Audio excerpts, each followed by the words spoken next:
टंडो आदम मां आज़ाद पहमण जी रिपोर्ट मूजिब शिया सुन्नी इत्तेहाद जे अमल बरदार शहीद कैसर हुसैन चगताई जी 13वीं वरसी निहायत अक़ीदत ऐं एहतराम सां मल्हाई वई, जंहिंमें शिया उलमाए काउंसिल समेत सिंध जे मुख़्तलिफ़ इलाक़नि मां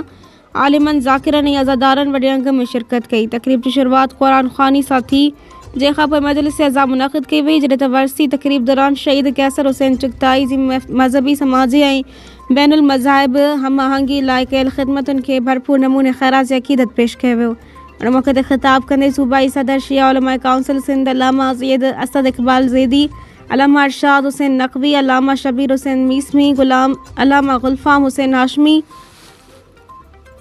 समेत ॿियनि चयो त दहशतगर्दी, बम धमाकनि ऐं तशद्दुद जे वाक़िअनि सां अमन ऐं इत्तेहाद लाइ जिदोजहद कंदड़ क़ुव्वतुनि खे कमज़ोर नथो करे सघिजे,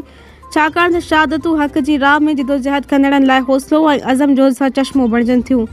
अॻुवाणनि ज़ोर ॾिनो त मुआशिरे में नफ़रत बदिरां मुहबत, बर्दाश्त ऐं भाईचारे खे हथे वठण वक़्त जी अहम ज़रूरत आहे। आलिमनि चयो त शहीद कैसर हुसैन चगताई हमेशह शिया सुन्नी इत्तेहाद, समाजी हम आहंगी ऐं अमन जे क़याम लाइ सरगर्म रहिया, जंहिं करे अॼु बि हू अवाम जी दिलयुनि में ज़िंदा आहे। हिननि तरलाई धमाके समेत मुल्क में थींदड़ दहशतगर्दी जे वाक़िअनि में मुलविस अंसरनि खे फ़ौरी तौर गिरफ़्तार करे खैन कानून मूजिबि सख़्त सज़ा ॾियण जो मुतालबो पिणु कयो।